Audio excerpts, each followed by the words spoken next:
Добар ден и од мене, ова е почетокот на уште едно ново издание на емисијата за родителство, за практично родителство 0+ месеци на телевизија Телма.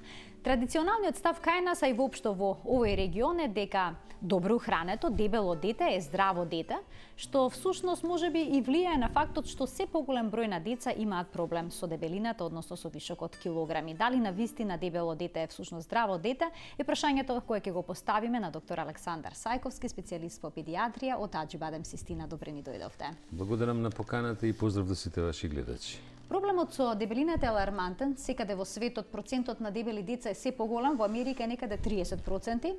Кај нас тој процент не е толку голем, околу 20 од 100 децата имаат проблем со вишок на килограми, што не е воопшто за подценување, е една алармантна бројка. Што се влијае на овој проблем и кога првпат почува да се јавува? Знаете, морам да одговорам на ова прашање, уствари на основниот почеток на се што ни се случува во човештвото. А тоа е прво дека сите проблеми почнуваат од 1745 година, кога е откриена парната машина, од почетокот фактички на индустријската револуција.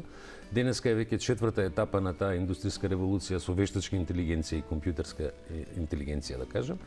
Меѓутоа е она што е карактеристично дека во последните тие 300 години, колку што трае оваа индустријска револуција, во основа имаме страотно зголемување на внесот, на вкупниот внес на масти во исхраната на човекот, и тоа во последните 50 години е многу драматично рипнато, као квантумна храна. Многу е големо количеството на трансмасни киселини и внесот на полинезаситени масни киселини. А во основа многу е мал внесот на ние, така да ги кажеме, добрите масти.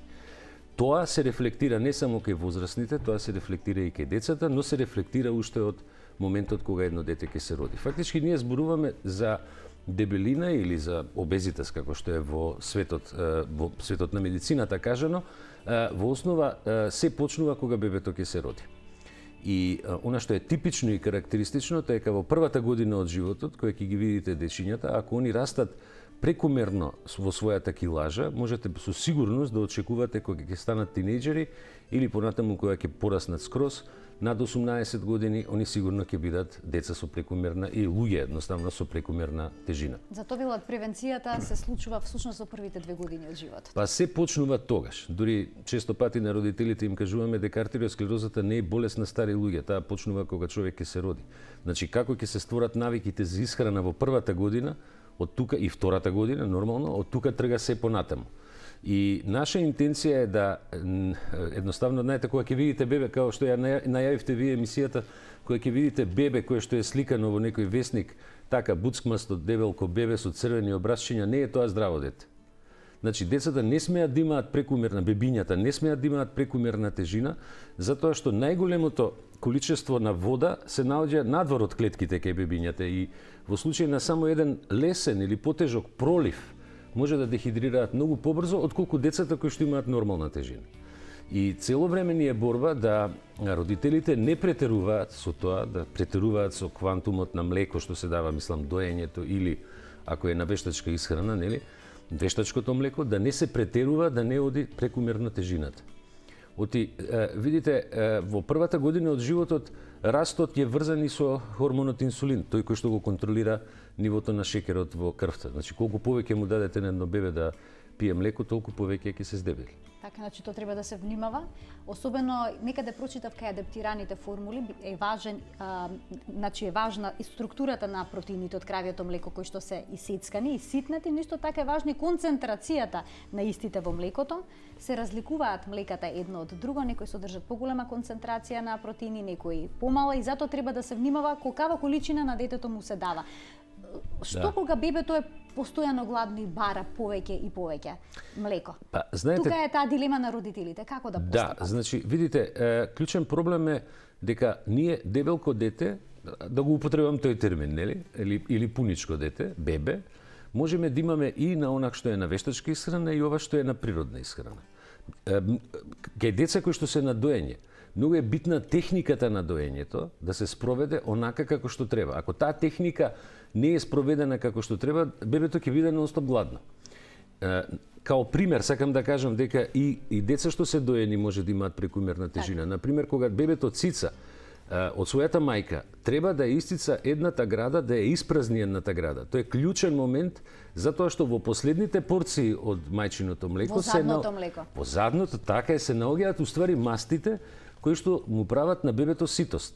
Ако мајката го префрла бебето, зборам сега за доењето уште, од едната на другата града, оно ќе цица поголема количина на млеко, да, и ќе има повеќе лактоза во стомачето. Лактозата може да направи прекумерната количина на лактоза може да направи проблеми со грчеви и така натаму. Кај вештачките млека точно е тоа дека има некои млека кои што имаат поголема количина на протеини, меѓутоа и составот на шеќерите треба да се гледа, затоа што знаете дека во метаболизмот ако внесете поголема количина на шеќери од енергијата што е потребно, се претвараат во масти. И затоа се дебелеат луѓето и бебињата на крајот на денот. Меѓутоа, поголемата количина на протеини треба да е присутна во млекото само во првиот месец, ако е вештачко млеко зборам. Над првиот месец не смее да има поголема количина на протеини отколку што е во мајчиното млеко. Ако се користи млеко кој има висока количина на протеини, апсолутно бебето ќе расте многу. Но има млека во кои што лактозата како шеќер е замената со некои други шеќери. И тие можат исто така да влијаат на дебелење. Во основа, ние често ги советуваме родителите, им кажуваме дека единствен знак дека бебето е гладно, само еден знак постои, а тоа е плач. Ама не плач обичен. Треба еднашка мајката и таткото да го осетат плачот кога бебето е гладно. Тоа е еден жесток плач, значи едноставно нема да ве остави да дишете, што се вика, нели? Тоа е знак дека е бебето гладно. А сите оние други пропратни знаци од типот на да го допрете за уста, но ќе почне да цица, да го цица прстот, или да мљацка, да речем, да бара, нели, као што велат родителите, тоа не се знаци за глад. Само интензивниот плач. Тоа е, еднашка мора родителите тоа да го осетат. Што со кравиото млеко? Некаде прочитав препорака дека децата не би смееле да конзумираат повеќе од 2 чаши кравио млеко и сега е за после втората година. Да. Дали и кравиото млеко исто така може да биде причина за дебелина кај децата? Апсолутно. Значи составот на протеините и количината на протеините во кравиото млеко е тотално различна од она на мајчиното млеко. Има висока количина на протеини, тоа е нешто што е многу важно да се каже. И по препораките на Европската агенција за безбедност во исхрана, значи апсолутна препорака е дека децата во тек на првата година не смеат да внесуваат кравио млеко. Во тек на втората година е добро да внесуваат формули, тројки формули, да речам, како вештачки млека, а не кравио млеко. А дури над втората година да може да се вклучи кравиото млеко, меѓутоа и тоа со многу мала количина. За разлика од тоа, многу порано пред втората година може да почнат со внесување на метаболити од кравио млеко, како што се, например, сирење, да речеме јогурт, кисело млеко, кефир и така натаму. Значи, дури има, например, деца кои што се интолерантни на лактоза, ако јадат кисело млеко, немаат проблем, значи го толерираат добро. Впрочем, знаете како, некако и тоа постои некоја заблуда кај нас кога е кравиото млеко, дека кравиото млеко има многу калциум, нели? И дека е потребно да детето биде здраво и да биде со јаки коски. Точно е дека кравиото млеко има многу калциум, меѓутоа тој калциум е врзан со фосфор и вие џабе го давате, тој не се ресорбира во цревото, едноставно само го исфрла со столицата. Така да јас лично многу пати сум зборувал и сме разговарале со многу родители. Впрочем, нема зашто едно дете да пие кравио млеко. Тоа не е млеко на човекот, тоа е на сосем друг вид на живот. Во овој дел од емисијата ќе ги отвориме линиите. Гледачите кои што имаат прашање поврзано со денешната тема дебелина кај деца, може да се вклучат во програма на 3076-677. Денешен гостин во емисијата е доктор Александар Сајковски, специјалист по педиатрија. Како се проценува дека едно дете има зголемена тежина, односно има проблем со дебелина? Дали се прават некои мерења, како што е индексот на телесна маса? Зашто се работи да, точно? Body Mass Index. Значи, вака, морам да ви кажам дека тргнам од почеток, да тргнеме од новородено дете. Она што ние апсолутно мериме секој месец, и тоа е во тек на првата година, кај бебињата во тек на првата година се мерат 3 параметри, зборам антрополошки параметри. Тоа се телесната тежина, телесната висина и обемот на главата. Као четврт се вклучува и обемот на градниот кош. Тоа се 4 параметри кои што треба да се мерат кај секое бебе еднаш месечно. Значи крајот на првиот месец, крај на втори, крај на трети и така натаму во тек на првата година од животот. Body mass индексот не ни е клучно мерило во првата година од животот. Овие параметри ни се битни и имаме специјални табели, односно графикони, со кои што ја следиме во перцентили растот на детето според овие 3, односно 4 биолошки параметри во тек на првата година од животот. Јас се извинам. Што се однесува до следењето во тек на првата година, ако бебето прекумерно расте, тогаш не викаме не да го ставиме на диета, нели? Меѓутоа да го избалансираме начинот на кој што се храни бебето. Над година дена веќе покрај овие параметри се вклучува и body mass индексот. Тој ни е најбитен, меѓутоа најбитен ни е понатаму кај децата над 6 години. Така. Индекс на дебелина. Така, сега, кои се ризиците и можните компликации доколку детето има прекумерна тежина? Тоа е она што е проблем и што е предмет на анализа во сите големи студии во педиатријата. Покажано е и докажано е дека деца кои што уште во првата година од животот имаат прекумерна тежина, имаат огромен ризик за кардиоваскуларни болести, огромен ризик за диабетес, утре кој ќе порасне, значи за шеќерната болест, нели? И низа други заболувања кои што се врзани со метаболизмот, кај жените, например, метаболичкиот синдром, кој што исто така може да биде голем проблем. Меѓутоа, она што е најстрашно од се, тоа е дека внесувањето на храна, која што е прекумерна, носи до промена во генетската структура на детето, односно човекот, и може да биде предуслов за појава на малигни болести. Значи, тие надворешни фактори кои што влијаат, како епигенетски фактори ги викаме, надворешни, кои што влијаат на човекот и може да бидат предуслов за појава на некоја таква болест. Ова говори колку треба да се внимава на тежината, на дебелината, односно на нормалната килажа кај децата. Сега дали доколку родителите забележат дека нивното дете многу брзо качува килажа, доколку на вагата забележуваат дека навистина нешто се случува алармантно, дали веднаш треба да реагираат, да се јават на педијатар? Апсолутно да. Бидејќи најчесто на самиот почеток им велат немој толку многу да јадеш, очекуваат детето само да направи рестрикција, а тоа едноставно не дава резултати. Ретко кога детето би се контролирало.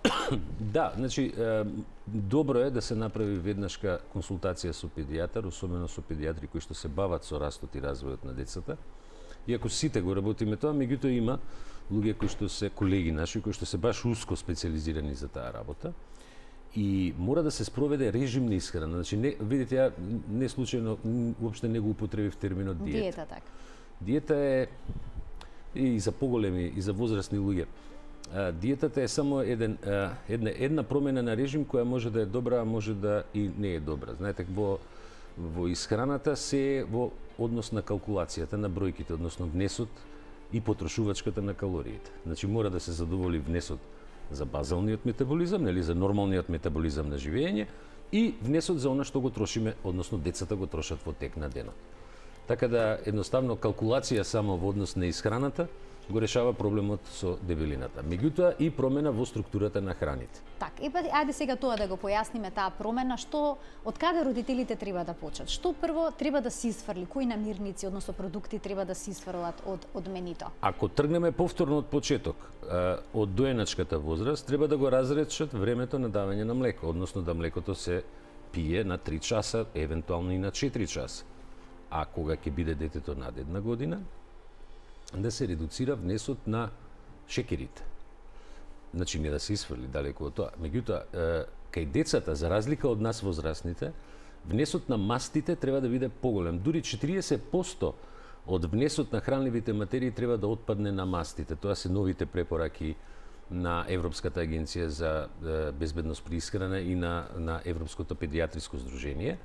Значи, мастите се потребни заради развојот на мозокот, особено омега-3 масните киселини, во првите 2-3 години нели од животот, најмногу во првите 2.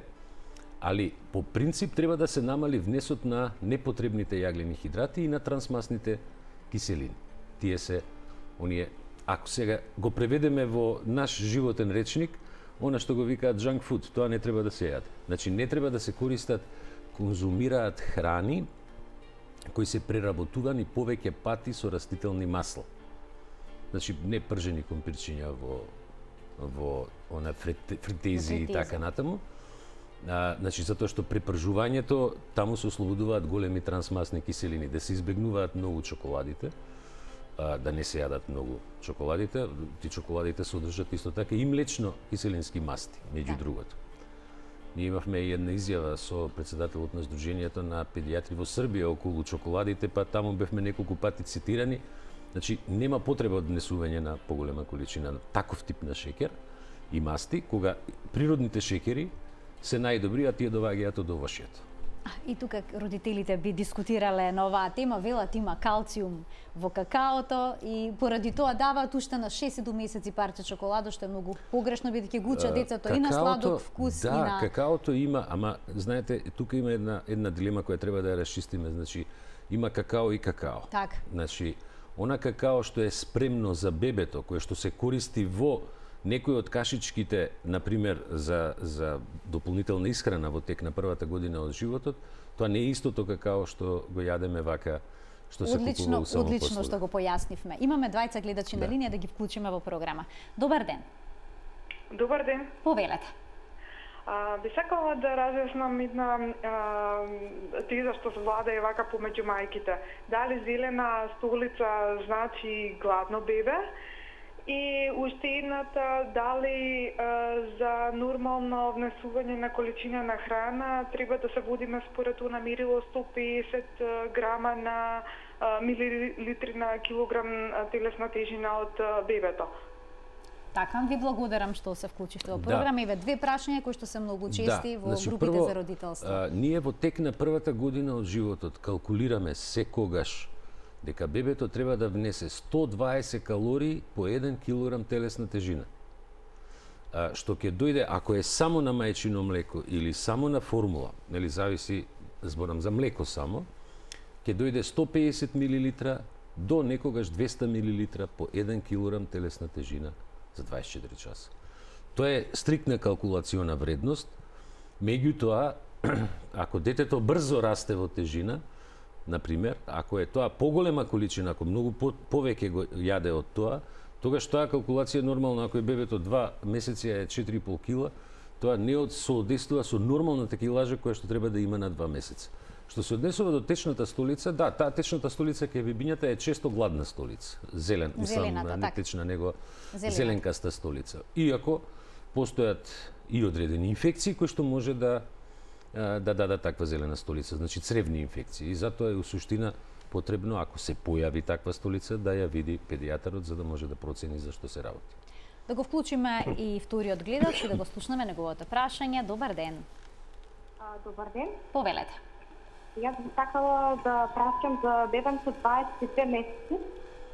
22 месеца, така? Да, Добре. 22. Останато ни е само ноќното доење. И би сакала да го прашам докторот дали има потреба сега преку денот адаптирано млеко? Со оглед на тоа што конзумираме млечни производи, сиранце, јогурт. Така. Тоа ме интересува. Ви благодарам што се вклучивте во програма. Значи, до најмалку 24 месеци, децата, ако пијат млеко, треба да бидат формули кои што се со ознака тројка. И тука би сакал да им советувам на родителите да бираат секогаш формули кои што се произведени од валидни компании, нели, кога зборуваме за адаптираните млека. Внесот на другиве производи, апсолутно типот на кисело млеко, јогурт, кефир, понатаму младо кравјо сирење или младо козјо сирење, тоа не е проблем, апсолутно никако, да се внесува, иако и над 2 години подобро е детето да конзумира јогурт или кисело млеко, отколку да конзумира млеко, како кравјо млеко или козјо млеко само по себе. Сакам уште еднаш да напоменам, чисто информативно, дека ако во тек на првата година од животот мајката нема млеко, а детето се стави на кравјо млеко, пример зборувам, нели, као ситуација, што многу често се случува што се случува, детето сигурно ќе добие анемија заради дефицит на железо и ќе добие слабост на коските, односно рахитис. Зборам за интегрално кравјо млеко, не зборам за адаптирана форма. Так. Ако се стави на козјо млеко, ќе добие анемија заради дефицит на фолна киселина. Затоа, ние велиме, може да се користат само формули во првата година, а најдобро и во втората година. Тоа би било вака идеално, као совет. Како препорака. Имаме уште еден гледач, да го слушнеме прашањето и на гледачот кој што денеска последен ќе го вклучиме во програма. Добар ден. Дали се слушаме? Дали го имаме гледачот на линија? Не, се исклучил гледачот. Добро, значи имаме уште сосема малку време, а уште многу прашања. Само јас би сакала, еве, во однос на движењето и на физичката активност, значи уште нешто што е врзано со дебелината кај децата, бидејќи земји како што е, да речеме, Швајцарија, покрај препораката за начинот на исхрана, значи они воведоа препораки кои што се однесуваат на деца од предучилишна и училишна возраст, исто така дадоа препорака за време што треба да се мине во движење и во шетање. Колку физичката активност влијае на отсуството на физичката активност, нови проблем? Тоа е прашање кое што навистина треба да го отвориме. Значи, децата уште од мала возраст треба да се учат на одредено спортување. Меѓутоа не да се носат во теретани. Дури кога се во смолетка, например, и во гимназија, дури не е препорачано одење во теретани заради растот и развојот.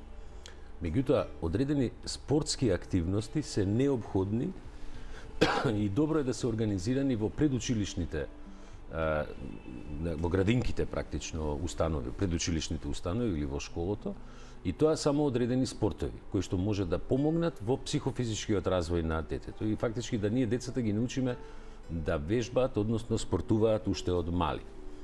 Меѓутоа, она што мислам дека е многу битно, тоа е да ги научиме децата да јадат. Пред се родителите и децата да јадат. Сега се сетив, само сакам да ви кажам дека од денеска, например, кога зборуваме, од денеска во Словенија е внесена забрана сите храни што се продаваат во Словенија не смеат да имаат повеќе од 2% трансмасни киселини од вкупната количина на масти. Тој исти закон го има Швајцарија. Значи, се надевам дека ќе биде имплементирани тука, бидејќи тоа е многу важно. Голем дел од родителите читаат постојано декларации, но што ако читаат кога производите не ги задоволуваат тие критериуми? Значи, тоа, мислам дека тоа треба законски да се регулира, а исто така и законски да се регулира и движење, да се регулира. Мислам едноставно предучилишните установи, школските установи да обрнат повеќе внимание на тоа спортување, затоа што на крајот на денот вие имате подобра координација, подобар развој, координација на телото, ако едно дете од 2 години почнува со одредени активности спортски и секако секој дете барем 1 сат у денот треба да е во некаква спортска активност. Значи здрава исхрана и физичка активност, тоа е клучот за здравје кај децата. Доктор Сајковски, ви благодарам што повторно бевте гостин во Нулен Плюс. Се гледаме повторно. Тука го заокружуваме денешното издание. На крајот од оваа емисија ќе поделиме 4 лигавчиња, значи 4 мајки за своите бебиња ќе може да добијат по едно лигавче, но бидејќи немаме простор во емисијата, тоа ќе го направиме на нашата Facebook страница Нулен Плюс на телевизија Телма. Влезете и наскоро ќе видите за што се работи, ќе треба да оставите податоци. Ви благодарам што не следевте. Пријатно.